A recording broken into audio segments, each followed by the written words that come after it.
ক্যামেরায় আমি ওগুলো দিয়ে দিয়েছি, মশলা দিচ্ছি। বিসমিল্লাহির রহমানির রহিম। আসসালামু আলাইকুম। আমি আজকে সরষের তেল দিয়ে একটু গরুর গোশ ভিন্ন ধরনের একটু রান্না করব। তাই এখন ধনে গুঁড়ো দিয়ে দিচ্ছি, জিরা গুঁড়ো দিয়ে দিচ্ছি, 1.5 টেবিল চামচ ধনে গুঁড়া, আর 1/2 চামচ জিরা গুঁড়ো দিয়ে দিচ্ছি, 1 চামচ মরিচের গুঁড়ো দিয়ে দিচ্ছি,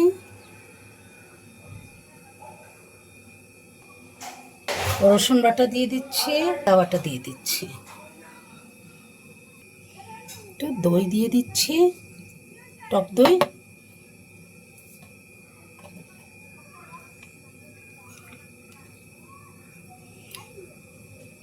টমেটো সস দিয়ে দিচ্ছি। এখন এগুলো মেখে নেব।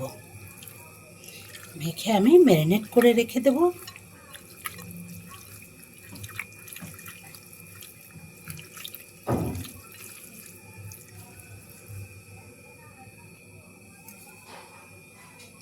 সরিষার তেল দিয়ে দিচ্ছি। এটা দিলে গোশের প্রত্যেকটা ভাজে ভাজে এটা পৌঁছে যাবে। 1/2 চামচ লবণ দিয়ে দিচ্ছি। এখন আমি এটাকে মেখে সুন্দর করে আমি এক সাইডে ঢেকে রেখে দেব। আমি 20 মিনিট পরে রান্না করব, তখন এটা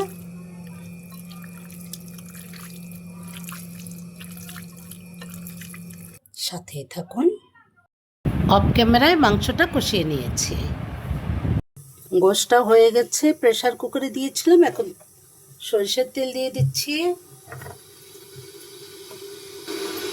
এখন দারুচিনি দিয়ে দিলাম, এলাচ দিয়ে দিলাম, একটু ভেজে নেই। রসুন কুচি দিচ্ছি, একটু পেঁয়াজ কুচি আর রসুন কুচি দিচ্ছি, শুকনো মরিচ কুচি দিচ্ছি, হালকা একটু কালো জিরে দিচ্ছি।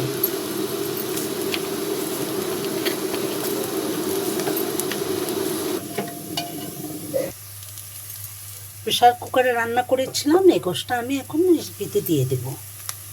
বেরেস্তার ভিতরে দিয়ে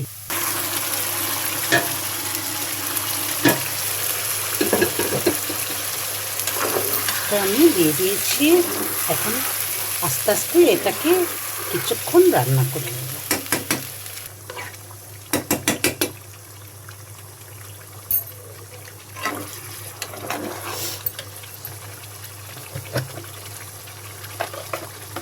ক্যামেরায় আমি ওগুলো দিয়ে দিয়েছি, মশলাগুলোও দিয়ে দিয়েছি, কিছু কুচানো আদাও দিয়ে দিচ্ছি।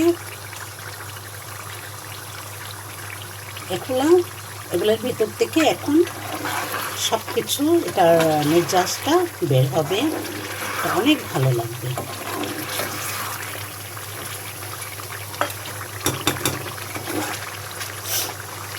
একদম গলে গেছে, এই যে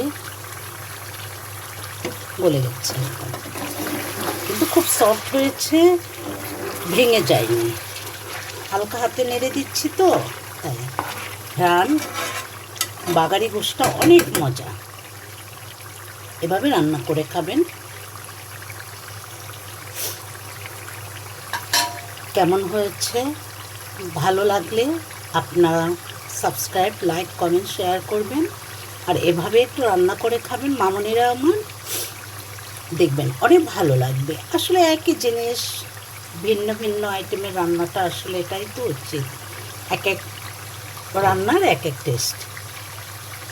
তো ভালো থাকবেন, আমার জন্য দোয়া করবেন। আপনাদের জন্য আমি সবসময় দোয়া করি।